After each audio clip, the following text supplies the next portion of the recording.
साहिब लौहे कलम मदनी ताजदार मक्की सरकार सय्यदे अबरार व अखियार सय्यदुल मुरसलीन खातमुन नबिय्यीन अनीसुल गरीबीन रहमतुल आशिकीन मुरादुल मुस्ताकीन शाफिउल मुज़न्निबीन रहमतुल लिल आलमीन नबी मुहम्मदुर रसूलुल्लाह सल्लल्लाहु ताला अलैहि वसल्लम पैगंबर के हाजिर व नाज़िर इल्मे गायबेर संवाददाता आलिमे माकाना अमायाकुल खबरदाता जीवित नबी हयातुल नबी नूरेर नबी शाफातकारी नबी मने करे একবার मोहब्बत सहकारे उच्च स्वरे भक्ति भरे प्राण खुले सुमधुर कण्ठे पवित्र महफिले একবার दरूद शरीफের नजराना पेश করুন আল্লাহুম্মা সাল্লি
সন্ধ্যা থেকে নিয়ে আপনাদের সম্মুখে আলোচনা করলো তাদের আলোচনা আপনারা একাগ্র চিত্তে শ্রবণ করলেন। আজকে বাড়ির মালিক আজকে পবিত্র সভার আয়োজন করেছেন একটি মহতী উদ্দেশ্য নিয়ে। আমি শুনতে পেলাম যে আগামী কাল এ বাড়িতে বাচ্চা খাতনা আছে। মুসলমানি এই উপলক্ষে এই দোয়া খায়রের জন্যই সভার আয়োজন করেছেন।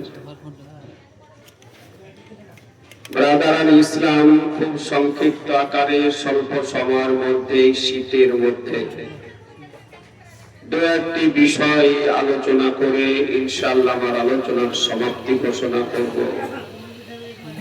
তবে পবিত্র সভায় অনেক জ্ঞানী গুণী বিজ্ঞ ব্যক্তি উপবিষ্ট রয়েছেন। সকলের কাছে আমার অনুরোধ যে একটু নিরপেক্ষ দৃষ্টিভঙ্গি নিয়ে একাগ্র চিত্তে মনোযোগ সহকারে একটু বোঝার চেষ্টা করবেন, আর আমিও আপ্রাণ চেষ্টা করব একটু বোঝানোর ইনশাআল্লাহ। মুসলমানির খানা দেওয়া, আপনাদের দেশে মুসলমানি বলে না খাতনা বলে? জি, মুসলমানিও বলে খাতনাও বলে। সর্বপ্রথম একটি মশলা বলে দিই, তারপরে বক্তৃতা আরম্ভ করব। যে মুসলমানির খানা দেওয়া শরীয়তে বৈধ না অবৈধ, শরীয়তে জায়েজ না নাজায়েজ,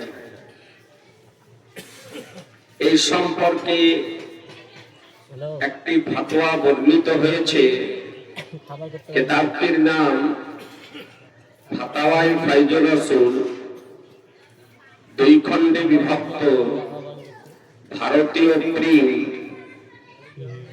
641 এবং 642 পৃষ্ঠায়। এই কিতাবের রাইটার ভারতবর্ষের একজন ফিকহ শাস্ত্রের গবেষক, ফিকহ শাস্ত্রবিদ, ফকিহে মিল্লাত মুফতি জালালউদ্দিন আহমদ আমজাদি আলাইহি রাহমা ওয়া রিদওয়ান। তিনি এই কিতাবে এই প্রশ্নের উত্তর লিখেছেন যে মুসলমানের খানা দেওয়া জায়েজ না না জায়েজ। তো তিনি বলেন যে মুসলমানি খাতনাটি হলো একটি ইসলামিক নিদর্শন। মুসলমানি দেওয়া একটি ইসলামিক নিদর্শন। এতে মুসলমান এবং কাফেরদের মধ্যে পার্থক্য করা হয়। একটি খুশির সময়, একটি সুন্নাত। এই সুন্নাত হিসাবে একে মুসলমানি বলা হয়। তো তিনি একাধিক কিতাবের রেফারেন্স সহকারে 2 পৃষ্ঠা ধরে তিনি মসলাটি লিখেছেন যে মুসলমানি বা খাতনাতে খানা দেওয়া যায়, খানা দেওয়া যায় বৈধ, যদি দেওয়া কোনো জরুরি নয়, আবশ্যিক নয়, কোনো ব্যক্তির পক্ষে যদি সম্ভব হয়, তার সামর্থ্য যদি থাকে, এটা একটি খুশির সময়, বাচ্চার মুসলমানের সময় সে খানা দিতে পারে, দেওয়া চাই। আর কেউ যদি দিতে না পারে তবে তাতেও কোনো ক্ষতি নেই।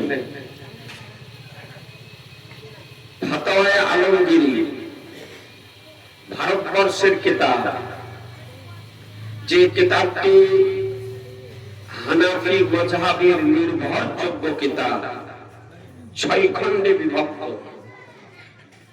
কিতাবটি লিখিত করা হয় মোগল শাসকগণের মধ্যে শ্রেষ্ঠ শাসক, ইতিহাসের পাতায় যাকে জিন্দা পীর হিসাবে আখ্যায়িত করা হয়েছে,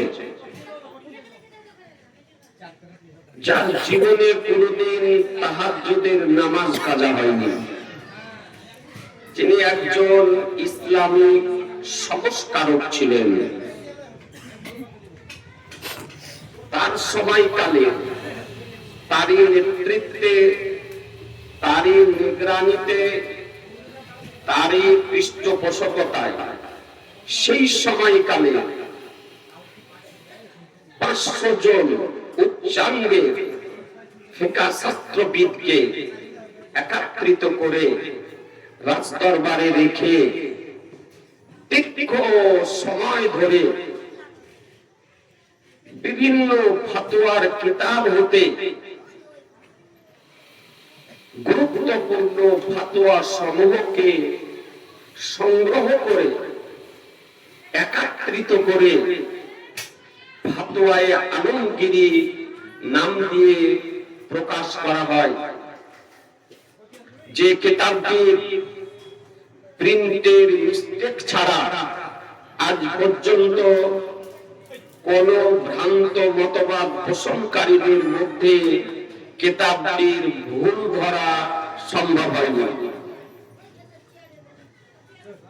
এই কিতাবটির মধ্যে বর্ণিত হয়েছে যে কোন ব্যক্তি যদি বিবাহের ওলিমার দাওয়াত করে, বিবাহ ওলিমার দাওয়াত করেন না, খানা দেন না, বা খাতনা মুসলমানের যদি দাওয়াত করে, তবে তার অস্বীকার করা উচিত নয়। অর্থাৎ এই দাওয়াত তার গ্রহণ করা উচিত। যদি কেউ মুসলমানের দাওয়াত যদি করে খানা, বিবাহের ওলিমার খানার যদি দাওয়াত করে, যাকে করবে, যে মুসলমানকে করবে, তার উচিত দাওয়াত গ্রহণ করা, অস্বীকার করা উচিত নয়, অনুচিত। তাহলে বোঝা গেল যে খানা দেওয়া জায়েজ। ব্রাদার ইসলাম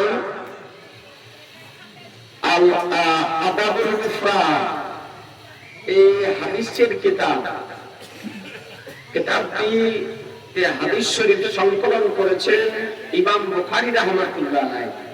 তাতে একটি হাদিস শরীফ বিশুদ্ধ সনদে বর্ণিত হয়েছে যে একজন সাহাবী নিজ সন্তানের মুসলমানিতে খানা দিয়েছিলেন, খাতনাতে খানা দিয়েছিলেন। তাই আমরা আমাদের আহলুস সুন্নাত ওয়াল জামাতের উলামায়ে কিরামগণের নিকটে মুসলমানি বা বিবাহের খানা দেওয়া যায়, আর দাওয়াত যদি করে দাওয়াত গ্রহণ করাও যায়। বাতিল পন্থীদের ধারণা, ভ্রান্ত মতবাদ পোষণকারীদের ধারণা, এই যারা আজকাল আপনার হঠাৎ রাতারাতি লেডিস নামাজি, মহিলা নামাজি হচ্ছে, নব্য নামাজি, যারা ইমাম মান্য করে না, এদের গুরুগণ বলতেছে যে মুসলমানের খানা দেওয়া বেদাত ও হারাম। বলছে মুসলমানের খানা দেওয়া চলবে না। কথা বুঝতে পারলেন? তো ওদের মশলা জায়েজ নয়, আর আমাদের মশলা যে বিবাহ বা খাতনার খানা দেওয়া জায়েজ। একটি বৈধ জিনিসকে, হালাল জিনিসকে হারাম বলার জন্য দলিলের দরকার। যদি কোন ব্যক্তি হারাম যদি বলে তো তার জন্য দলিলের প্রয়োজন। হালাল বলার জন্য দলিলের প্রয়োজন হয় না, জায়েজ বলার জন্য দলিলের প্রয়োজন হয় না। যেটা নাজায়েজ নয় সেটাই জায়েজ, যেটা হারাম নয় সেটা হালাল। আজিজানি মুহতারাম, তাই আপনাদেরকে বলি যে আলহামদুলিল্লাহ আমরা আমাদের নিকটে শরীয়তের দলিল হলো চারটি। কয়টি বললাম? একটু জোরে বলেন না। চারটি শরীয়তের দলিল, চারটি। যে কোনো সমস্যা সমাধান দেওয়ার জন্য সর্বপ্রথম কোরআন শরীফ দেখে, কোরআন মাজিদ। কোরআন মাজিদে সেই সমস্যা সমাধান যদি নিজের জ্ঞান মোতাবেক না পাওয়া যায় তাহলে হাদিস শরীফ দেখুন। হাদিস শরীফেও যদি নিজের জ্ঞান মোতাবেক না পাওয়া যায়, হাদিসেও সব আছে কিন্তু আপনি আমি হয়তো পেলাম না, তবে ইজমা দেখুন। ইজমাতেও যদি তার সমাধান সূত্র না পাওয়া যায় তবে কিয়াস। এই চারটি হলো শরীয়তের দলিল: কোরআন মাজিদ, হাদিস শরীফ, ইজমা, কিয়াস। ব্রাদার ইসলাম, যদি কোন ব্যক্তি ইজমা এবং কিয়াসকে মুতলাক ভাবে যদি অস্বীকার করে তবে এটা হবে কুফর, আর কুফর হওয়া মানে তার ঈমান নষ্ট হয়ে যাবে। ইজমা এবং কিয়াসকে অস্বীকার করা মানে পরোক্ষভাবে কোরআন ও হাদিসকেই অস্বীকার করা। এই জন্য মুসলমান হতে গেলে ওকে চারটি দলিল বিশ্বাস করতে হবে: কোরআন মাজিদ, হাদিস শরীফ, ইজমা, কিয়াস। মনে থাকবে না? ব্রাদার ইসলাম কোন কিতাবে আছে এটা আপনাকে বলে দিই। কিতাবটির নাম ফাতাওয়ায়ে শামী, 12 খণ্ডে বিভক্ত, হানাফি মাযহাবের কিতাব। সেই কিতাবের রাইটার আল্লামা ইবনুল আবিদিন রাহমাতুল্লাহ আলাইহি তিনি বর্ণনা দিয়েছেন শরীয়তের দলিল চারটি: কোরআন মাজিদ, হাদিস শরীফ, ইজমা, কিয়াস। দ্বিতীয় কিতাব বাহারের শরিয়াত, 20 খণ্ডে বিভক্ত, ভারতীয় প্রিন্ট। তার রাইটার সদরুস শরিয়া মুফতি আমজাদ আলী আলাইহি রাহমাতুল্লাহ, তিনি বর্ণনা দিয়েছেন শরীয়তের দলিল চারটি: কোরআন মাজিদ, হাদিস শরীফ, ইজমা, কিয়াস। তৃতীয় কিতাব, কিতাবটির নাম নুরুল আনওয়ার। এই কিতাবটি দারসে নিজামিয়া মাদ্রাসা, প্রায় মাদ্রাসায় দরজায়ে রাবিয়াতে পড়ানো হয়, একটি দারসি কিতাব। তার মধ্যে মোল্লা জীবন রহমাতুল্লাহ আলাইহি তিনি বর্ণনা দিয়েছেন শরীয়তের দলিল চারটি: আদিল্লায়ে আরবা, কোরআন মাজিদ, হাদিস শরীফ, ইজমা, কিয়াস। চতুর্থ কিতাব, কিতাবটির নাম উসুলুশ শাফি, আরবিতে লেখা, দারসে নিজামিয়া মাদ্রাসা, দরজায়ে সালিসা তে পড়ানো হয়।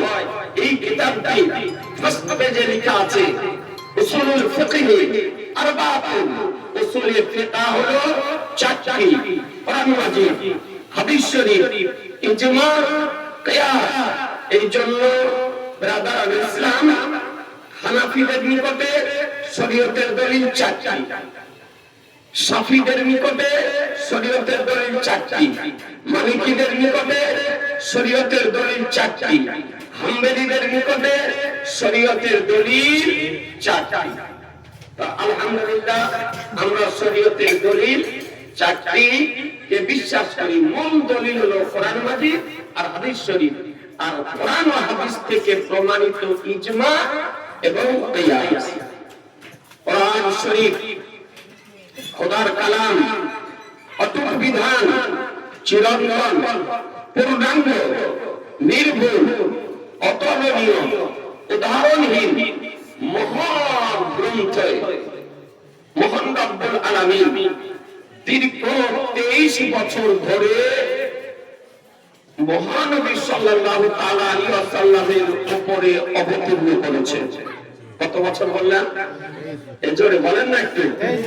23 বছর ধরে প্রয়োজন মোতাবেক আল্লাহ নবীর উপরে অবতীর্ণ করেছেন। কোরআন মাজিদ সর্বপ্রথম অবতীর্ণ আরম্ভ হয় মক্কা শরীফে। তখন আমার নবীর বয়স ছিল 40 বছর। কত বছর বললাম? 40 বছর। আমার আনিসে বেকাসা সাইকেতে কাউনামাকা বেকাসুকে কাহা বেসাহাবুকে সাহাবা বেচারুকে চারা গরিবুকে হামি ইয়াতিমকে বলি শাফিউল মুজনিবিন রাহমাতুল লিল আলামিন নবী আমার হীরা দোহাতে ইবাদতে মগ্ন ছিলেন। এহেন অবস্থায় মুহাম্মদ রব্বুল আলামিন জিবরাইল আলাইহিস সালামকে দিয়ে ঐশী বাণী, মহাবাণী, কোরআনের বাণী আপনার প্রেরণ করেন। হযরত জিবরাইল আলাইহিস সালাম হীরার দোহাতে আজকে মহাবাণী নিয়ে উপস্থিত হয়েছিলেন। সর্বপ্রথম তখন আমার নবীর বয়স ছিল 40 বছর।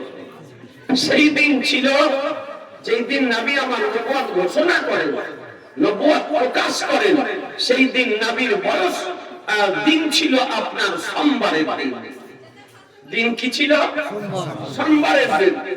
ব্রাদার ইসলাম প্রথম কোরআন মাজিদ অবতীর্ণ হতে শুরু হলো।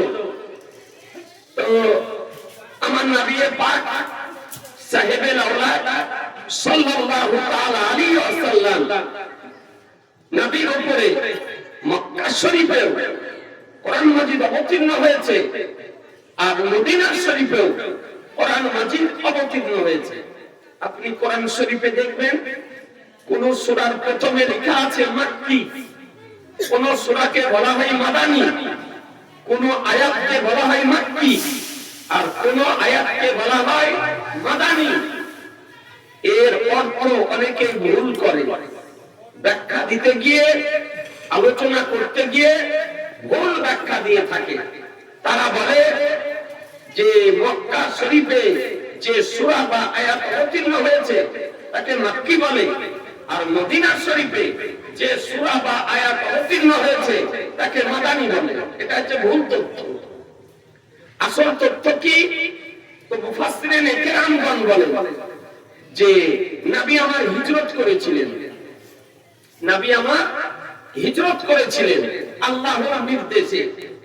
নবীর আগমন মক্কা শহরে, নবী আমার মক্কা শহরে অবস্থান করেছিলেন 53 বছর। কত বছর বললাম? 53 বছর নবী আমার মক্কা শরীফে ছিলেন। 53 বছর বয়সে নবী আমার হিজরত আরম্ভ করেন। আর নবী আমার নবুয়ত ঘোষণা করেছেন, অর্থাৎ কোরআন মাজিদ অবতীর্ণ হওয়া শুরু হয়েছে কখন? নবীর যখন বয়স 40 বছর। তাহলে মক্কা শরীফের অবস্থান কালে 13 বছর ধরে নবীর উপরে কোরআন মাজিদ অবতীর্ণ হয়েছে। কত বছর বললাম? 13 বছর ধরে। এরপর নবী আমার হিজরত করে মদিনা শরীফ আসেন। মদিনা শরীফে আসার পর 10 বছর নবী আমার অবস্থান করেছিলেন। এই 10 বছর কোরআন মাজিদ অবতীর্ণ হয়েছে। তাহলে 10 বছর আর 13 বছর, তাহলে কত হয়? 23 হয়। 23 বছর। তো মুফাসসিরিনে কেরামগণ বলে যে হিজরত করার পূর্বে, হিজরতের পূর্বে যে সূরা বা যে আয়াত অবতীর্ণ হয়েছে তাকে মাক্কি বলা হয়। আর হিজরতের পর যে সূরা বা যে আয়াত যেখানে অবতীর্ণ হোক না কেন সেই সূরা বা সেই আয়াতকে মাদানী বলা হয়। মনে থাকবে না? হিজরতের পূর্বে যে সূরা যে আয়াত অবতীর্ণ হয়েছে তাকে বলে মাক্কি। আর হিজরতের পর যে সূরা বা আয়াত অবতীর্ণ হয়েছে তাকে বলা হয় মাদানী। তাকে বলা হয় মাদানী। আমার নবী 40 বছর বয়সে নবুয়ত ঘোষণা করেন। 40 বছর বয়সে নবুয়ত প্রকাশ করেন। অনেক জ্ঞানী গুণী ব্যক্তি আছেন, ছোট করে একটু আপনাকে বুঝিয়ে দিই। আচ্ছা, আমাদের নবী কি 40 বছর বয়সে নবী হয়েছিলেন? একটু কথা বলেন না। না, আমাদের বিশ্বাস, আমাদের আহলুস সুন্নাত ওয়াল জামাতের বিশ্বাস যে আল্লাহ তাআলা আমাদের নবীকে সৃষ্টির পূর্বে নবী করেই তৈরি করেছিলেন। নিজ নূর হতে নবীকে আল্লাহ তৈরি করে নিজ নিকটে রেখে সর্বশেষে সর্বশ্রেষ্ঠ করে উচ্চ বংশে সম্ভ্রান্ত পরিবারে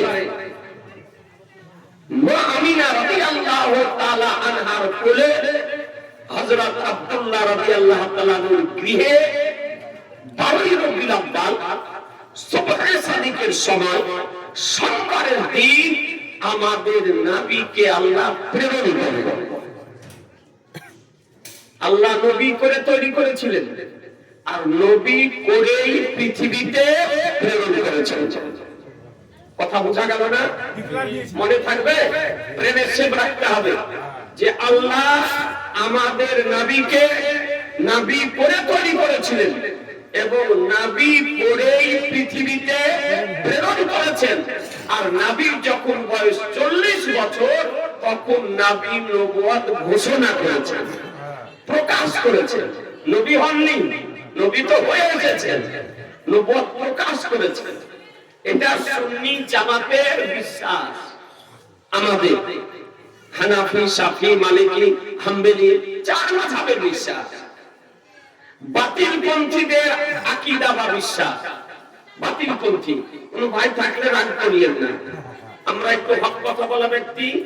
ওয়াহাবি, নাজদি, নামধারী আহলে হাদিস, দেওবন্দি, তাবলিগি, জামাতি, এদের বিশ্বাস যে নবী 40 বছর বয়সে নবুয়ত প্রাপ্ত হয়েছে। 40 বছর বয়সে নবী নবুয়ত লাভ করেছেন। তার মানে 40 বছরের পূর্বে নবী ছিলেন না। 40 বছরের পূর্বে নবী ছিলেন না, নবী হলেন 40 বছর বয়সে। আচ্ছা, এইরকম কথা কেউ যদি বলে তো তার কথা মান্য করা যাবে? একটু জোরে বলেন না। সমর্থন করা যাবে? নবীর পক্ষের হবে না বিপক্ষের?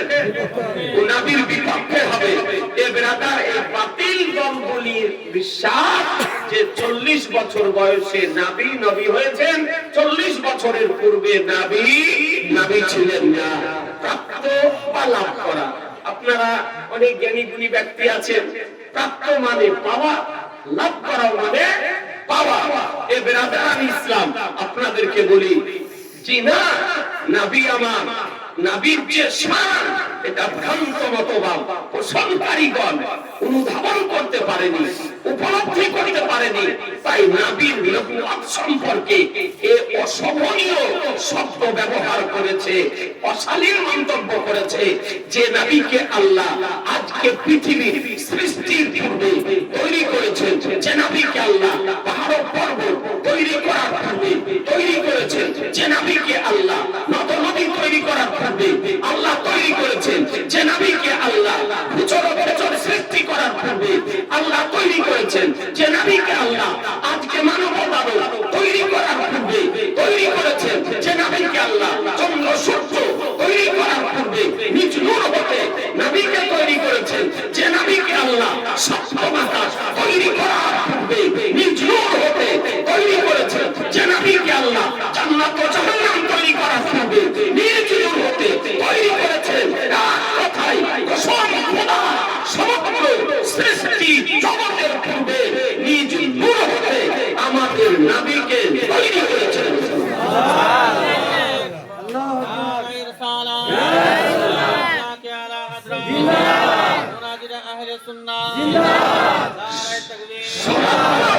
সৃষ্টির পূর্বে আল্লাহ আমাদের নবীকে তৈরি করেছেন। নবীর ওসিলাতে আল্লাহ জমিনকে তৈরি করেছেন, আকাশকে তৈরি করেছেন, চন্দ্র সূর্যকে তৈরি করেছেন, মানব দানবকে তৈরি করেছেন, ভূচর ক্ষেত্রকে তৈরি করেছেন, পাহাড় পর্বতকে তৈরি করেছেন, নব নদীকে তৈরি করেছেন, বৃক্ষলতা তৈরি করেছেন, আজকে চন্দ্র সূর্য তৈরি করেছেন। সব কিছু নবীর ওসিলাতে আল্লাহ তৈরি করেছেন। মনে থাকবে না? আচ্ছা আসুন একটু নবী আবার কি বলেন, যে নবী কবে হয়েছেন। এ বেরাদার ইসলাম তো হাদিসটি ইমাম তিরমিজি রাহমাতুল্লাহ আলাইহি বিশুদ্ধ সনদে আনয়ন করেছেন। আর এই হাদিসটি কানজুল উম্মালের মধ্যে বর্ণিত হয়েছে। আর এই হাদিসটি মুসনাদে আহমদের মধ্যে বর্ণিত হয়েছে। এবং এই হাদিসটি একাধিক মুহাদ্দিসগণ তাদের নিজ রচিত হাদিস গ্রন্থে বিশুদ্ধ সনদে আনয়ন করেছেন।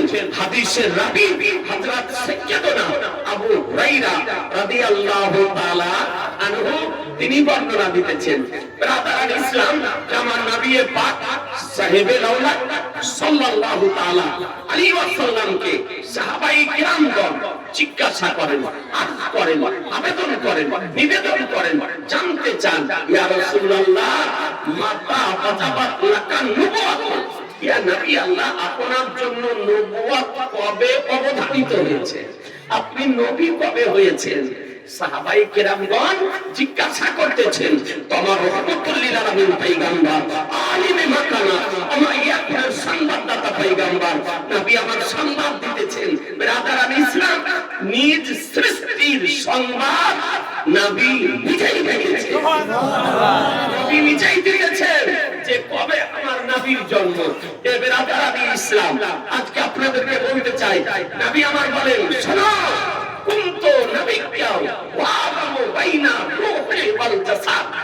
আমি ওই সময় নবী ছিলাম যখন আদম আলাইহিস সালাম দেহ এবং আত্মার মধ্যে অবস্থান করতেছিলেন। একটু জোরে বলেন সুবহানাল্লাহ। আত্মা ও দেহের মধ্যে অবস্থান করতেছিলেন, সেই সময় আমি নবী ছিলাম। আরেকটি হাদিস শুনুন, যে হাদিসটি আল্লামা ইসমাইল হাক্কি রাহমাতুল্লাহ আলাইহি কোরআন শরীফের তাফসীর, তাফসীরের রুহুল বায়ান, তার মধ্যে তিনি আনয়ন করেছেন যে সাহাবায়ে কেরামগণ জিজ্ঞাসা করতেছেন, ইয়া রাসূলুল্লাহ মাতা ওয়াজাবাত লাকান নবুওয়াত, আপনার জন্য নবুওয়াত কবে অবধারিত হয়েছে। তো নবী আমার বলেন, কুনতু নাবিয়্যা ওয়া আদামু বাইনাল মা'i ওয়াত তিন, আমি ওই সময় নবী ছিলাম যখন আদম আলাইহিস সালাম পানি ও মাটির মধ্যে অবস্থান করতেছিলেন। পানি ও মাটির মধ্যে অবস্থান করতেছিলেন। হাদিস দুটিকে একত্রিত করুন তো সারমর্ম কি দাঁড়াবে? আমাদের নবী কখন নবী ছিলেন? অর্থাৎ আদম আলাইহিস সালামের দেহের মাটি তৈরি হয়নি তখন আমাদের নবী নবী ছিলেন। আদম আলাইহিস সালামের দেহের হাওয়া তৈরি হয়নি তখন আমাদের নবী নবী ছিলেন। আদম আলাইহিস সালামের দেহের পানি তৈরি হয়নি তখন আমাদের নবী নবী ছিলেন। আদম আলাইহিস সালামের বডি তৈরি হয়নি তখন আমাদের ছিলেন, আদম আলাইহিস সালামের আত্মা তৈরি হয়নি, রূহ তৈরি হয়নি, তখন আমাদের নবী ছিলেন। তার কথায় আদম আলাইহিস সালামের ওজুদ হয়নি, হয়নি অসংখ্যতা, তখন আমাদের নবী ছিলেন। তখন আমাদের নবী ছিলেন। এটাই আহলুস সুন্নাত ওয়াল জামাতের চূড়ান্ত সিদ্ধান্ত। এ বেরাদারান ইসলাম, আপনাদেরকে বলতে চাই, আমার নবী পাক সাহেবে লাউলা সাল্লাল্লাহু তাআলা আলাইহি ওয়াসাল্লাম কার নাম, যে নবী আমার বলেন, ইয়া আবু বকর লাম তাকফিনি হাকিকাতান সাওয়াই রাব্বি, হে আবু বকর, আমার হাকিকাত খোদা ছাড়া কেউ জানে না, খোদা ছাড়া কেউ জানে না। আমার নবী বলতেছেন নিজে। এ বেরাদারান ইসলাম, নবীর কি শান জিজ্ঞাসা যদি করতে হয় তো মায়েশা সিদ্দিকা রাদিয়াল্লাহু তাআলা নাকে জিজ্ঞাসা করুন। মায়েশা হতে হাদিস শরীফ বর্ণিত, বুখারী শরীফে বর্ণিত, নবী আমার বলেন, ইয়া আয়েশা তো লাউ সাইতু লা ফারা মাই জাবালু জাহাদ, হে আয়েশা, আমি যদি চাই তো পৃথিবীর পাহাড়গুলি আমার পিছনে পিছনে সোনার পাহাড় হয়ে চলবে। যে নবী আমার বলেন, দেখুন উঠিয়ে কিতাব হায়াতুল হায়াওয়ান কিতাবের 42 পৃষ্ঠাতে বর্ণিত হয়েছে। নবী আমার বলেন, আল্লাহ ইয়াকুলুকিল রহমানু ইসলাম মুহাম্মাদিন সাল্লাল্লাহু আলাইহি সাল্লাম আবাদান ওয়া ইলমি লা ইয়াকুল। আল্লাহ তাআলা নবীর মতো করে পৃথিবীতে কাউকে তৈরি করেননি এবং কিয়ামত পর্যন্ত তৈরি করবেন না। এ বেরাদারান ইসলাম, এ নবী পাক সাহেবে লাউলা সাল্লাল্লাহু তাআলা আলাইহি ওয়াসাল্লাম বলেন, মান মাসসা জালাবি লাম তামাসসাহু, যার শরীর, যার দেহ আমার দেহের সঙ্গে স্পর্শ হয়ে যাবে, তার দেহকে জাহান্নামের আগুন জ্বালাতে পারবে না, জাহান্নামের আগুন জ্বালাতে পারবে না। এ আজিজানে মুহতারাম, আপনাদেরকে বলতে চাই, আজকে নবীর কি শান, নবীর কি মান, নবীর কি মর্যাদা, নবীর কি সম্মান, আজকে ভ্রান্ত মতবাদ পোষণকারীগণ আপনার তা জানে না, তাদের পক্ষে জানা সম্ভব নয়। একটি আপনাকে রেওয়ায়েত শোনাই, মাত্র একটি রেওয়ায়েত, নবীর কি পাওয়ার। আজকে নবীকে নিয়ে বিরূপ মন্তব্য করতেছে, অশালীন মন্তব্য করতেছে। এই তো একজন অনভিজ্ঞ ব্যক্তি, আবু জাহালের বংশধর, ওই দিন আগে আমার নবীকে বললেন, নবী ছিলেন সাংবাদিক। নাউজুবিল্লাহ বলবেন না, বলছে নবী ছিলেন একজন সাংবাদিক। নবীর কি অর্থ তা আপনার জানেন না।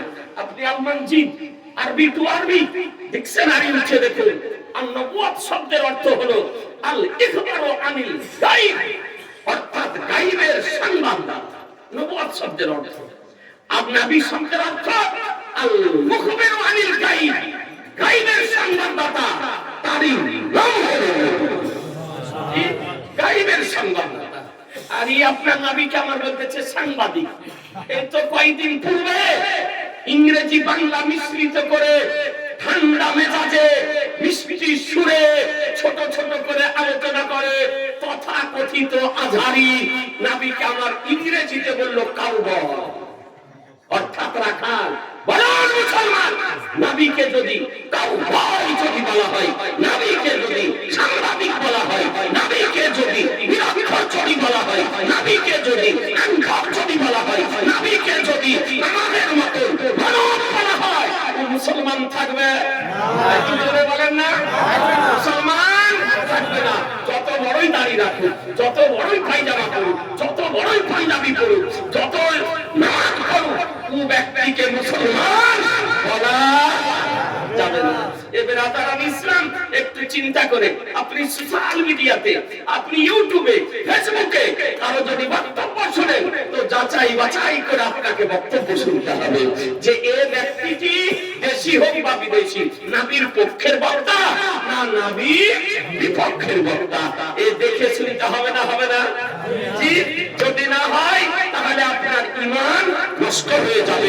এ বেরাদারান ইসলাম, একটি মাত্র রিওয়ায়াত শুনাই। খতিবে মাশরিকি আল্লামা মুস্তাক আহমদ রেজাভী রাহমাতুল্লাহ আলাইহি তিনি রিওয়ায়াতটি নকল করেছেন। যে তিনি বলেন, একজন সাহাবী ছিলেন, সাহাবীর নাম হযরত সাইয়্যিদুনা হুযায়ফা রাদিয়াল্লাহু তাআলা আনহু, সাইয়্যিদুনা হুযায়ফা রাদিয়াল্লাহু তাআলা আনহু সাহাবীয়ে রাসূল। ভালো করে মনোযোগ সহকারে আমি যুবকদেরকে বলবো, তরুণদেরকে বলবো যে বাবু একটু খুব ভালো করে শোনো। সাইয়্যিদুনা হুযায়ফা রাদিয়াল্লাহু তাআলা আনহু তিনি সময় যখন পেতেন আমার নবীর পশ্চাতে